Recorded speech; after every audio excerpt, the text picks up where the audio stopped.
Do you want to become smart? Most people say 12 years of school, 4 years of college, 6 years of graduate school. And yet, in reality, you could spend all those years and end up with no money, no time, and honestly, very little to show for it. This is not a joke, but there's a silver lining. When you make a Reddit post about not being able to get a job, at least you can do it in perfect English. And that somehow feels like a small victory.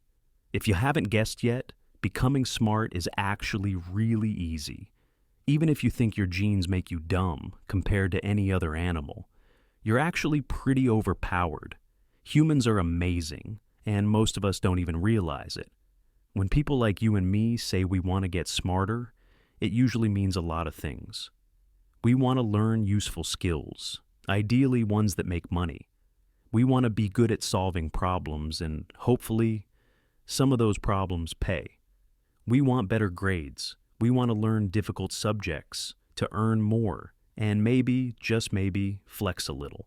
And we also want to sound smart in conversations, just enough for people to respect us, but not so much that they think we're nerds. Here's the problem. Most advice online is way too abstract.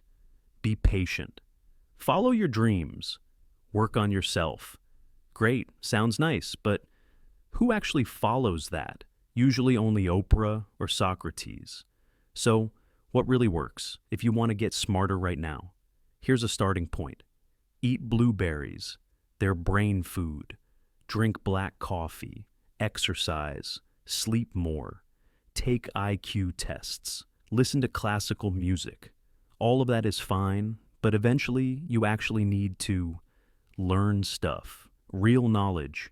Stuff you can use. In the past, there were geniuses who spent whole days at a desk, sleeping 2, maybe 4 hours a night. They weren't doing fancy hacks. They were just working. So, what really works to get smarter instead of copying 6 brain hacks from Facebook? The key is reading. Which kind of reading?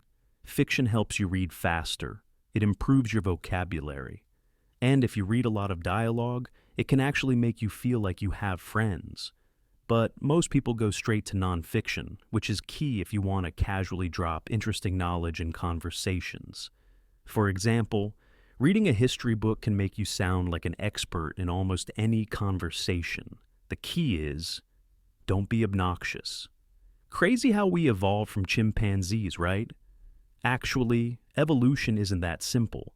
Several human-like species lived at the same time, and none of them could even remotely be considered chimpanzees. And in real life, saying actually and correcting someone will make you instantly unlikable. A better approach is, I was reading the other day. You can be smart and humble at the same time. The key is to teach people without making them feel dumb. That way they learn, and they see you as smart and respectable. How do you find these books? Easy. You don't have to read the same 5 books everyone recommends. Just pick a topic you want to learn, like cleaning, and Google books about it. Most books cost money, but if your finger slips just right, you might accidentally end up on a website where you can download them. Now you can not only pick out interesting tidbits for conversation, but also learn useful skills. There are a few rules for learning a skill. First, if you don't practice, your brain will forget it. Second, you only need to know about 20% of the information to master 80% of the skill. This is called the learning curve. At the beginning, a little practice gives you a lot of progress. Nobody learned how to tie a tie just by watching a video, only by doing it. The same applies to books. They only make you smarter if you give your brain a reason to remember the info. Read a chapter about cleaning a room, then clean a room. Doesn't have to be yours.